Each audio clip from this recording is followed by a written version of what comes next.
নমস্কার সবাইকে, সকলকে আরও একবার আমার চ্যানেলে স্বাগত। আশা করি তোমরা সকলেই খুব ভালো আছো, সুস্থ আছো। আমি দুঃখিত, এই ব্লগটা আস্তে আস্তে অনেকটাই লেট হয়ে গেছে। এটা হচ্ছে মামা বাড়িতে ডে 2। আগের ব্লগে তোমরা দেখিয়ে নিয়েছিলে রাত্রিবেলা আমরা ঘুমিয়েছিলাম বড় মামার ঘরে, আর সকালবেলা উঠে নিচে এসে দেখি সবাই তো রান্না বান্না শুরু করে দিয়েছে। নিজের বাড়িতে আমি যেমন রাজকুমারীর মতন বিচরণ করি, আমার মা বাড়িতেও না ঠিক তেমন, জানো তো। সকালবেলা উঠতে না উঠতে এদিকে আমার জন্য ডালিয়া, ডিম সেদ্ধ, শশা, যেটা তোমরা একটু আগেই দেখলে, সব কিছু বড় মামি পাঠিয়ে দিয়েছিল। আর এদিকে দিদা লুচি ছোলার ডাল করেছিল, আমি বাড়ছিলাম। তারপরে গরম দেখে দিদুন বললো কি যে থাক আমি করে দিচ্ছি। এখানে চিকেনটা বসিয়ে দিয়েছিল, ওটা দেখে আমি আবার ঘরে এসেছিলাম ততক্ষণে টুকিটাকে একটু পড়াশোনা করে নেওয়ার জন্য। আর এইদিকে দেখি ভাই চকলেটের মতনই যাই হোক কিছু একটা এনেছিল, নামটা যদিও এখন আমার মাথায় নেই। আর মা বাড়িতে আসলে সারাদিন তো খেতেই থাকে। এইদিকে দেখে আরেকজন হুট করে উদয় হলেন, এসে দেখে আমার হাতে একটা আইসক্রিম ধরিয়ে দিচ্ছে। আর আমার যে আইসক্রিম, চকলেট এইসব খেতে যে কত ভালো লাগে আমি তো আর কাউকে বলে বোঝাতে পারবো না।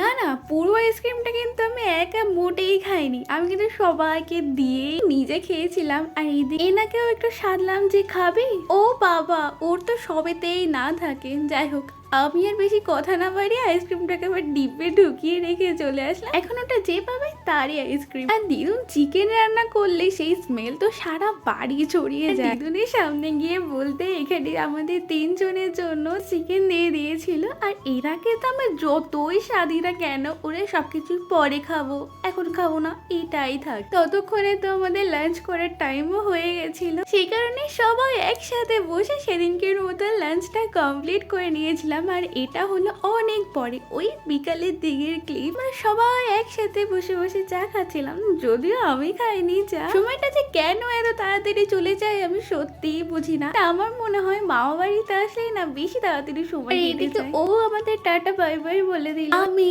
মা, দিদুন, ভাই সবাই মিলে একসাথে বেরিয়েছিলাম, যদিও দিদুন আর ভাই এসেছিল আমাদের টাটা করার জন্য। টাটা টাটা তুমন। ওদের সবাইকে টাটা করে দিয়ে চলে এসেছি স্টেশন। আর হাতে যেহেতু 5-10 মিনিট ছিল, ততক্ষণে টিকিটও কেটে নিয়েছিলাম। ওয়েট করতে করতে আমাদের ট্রেনটাও চলে এসেছিল, কিন্তু জম্মের ভিড় ছিল, একটা তো বসার সিট পাইনি। 10-15 মিনিট পর যাও বা একটা সিট পেয়েছিলাম, কিভাবে যাবে বসে এসেছি সে শুধু আমিই জানি। যাই হোক, তারপরে তো টুকটুকি করে চলে আসি বাড়িতে। আর আমার আর মার খুব মাথা ধরেছিল বলে এদিকে আমি চা করতে এসেছিলাম। দেখো, বেশি কেরামতি করলে যা হয়, বাড়িটাকে তো একদম পুড়িয়ে ঠুরিয়ে নষ্ট করে দিয়েছি। বার করে চা করার পর এট লাস্ট এই যে এই চাটা হয়েছিল, যদিও এই চাটা খুব সুন্দর হয়েছিল, কিন্তু আগে যেটা বানিয়েছিলাম না সেটা পুরোটাই ফেলে দিতে হয়েছিল। বলো কেমন চা বানিয়েছে বন্ধুরা? দারুণ দুর্ধর্ষ বানিয়েছে। আমি মুখে দিয়ে তো ফিদা হয়ে গেছি জাস্ট। আঙুল দুধ আর গরুর দুধের মানে কি বলবো, শুধু এটাই আছে, জল কিন্তু বিন্দু মাত্র নেই। জল আছে অল্প আছে, অল্প। তোমরা তো শুনেই নিলে, সত্যি সেদিনকে চাটা খুব ভালো হয়েছিল। চা খাওয়ার পরে হঠাৎ করে প্ল্যান হয় যে কোথাও একটা ঘুরতে যাব। তো বাবাকে বলাতেই বাবা তো এক কথায় রাজি হয়ে যায়। আর কোথায় যে নিয়ে যাচ্ছে ততক্ষণেও আমরা জানতাম না।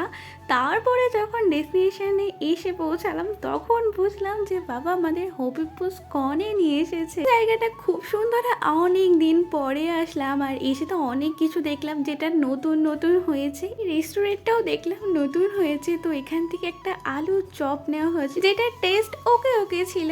তারপরে আমরা সবাই মিলে চলে এসেছিলাম পুষ্প রথের মেলা। এই মেলাটাতে আমি ফার্স্ট টাইম আসলাম। মানে তো রথের মতো জগন্নাথ, বলরাম, সুভদ্রা থাকে, কিন্তু এখানে দেখলাম গোপাল ঠাকুর ছিল। ঠাকুর দেখে প্রণাম ঠোরাম করে চলে এসেছিলাম মথুরা কেকের দোকানে। এখান থেকে কেক টেক নেওয়ার পরে আমরা এসেছিলাম বোম্বার বাড়িতে। বাড়িতে কেউ আছে? ঘুমিয়ে টুমিয়ে পড়লো নাকি? এটা কে আসছে?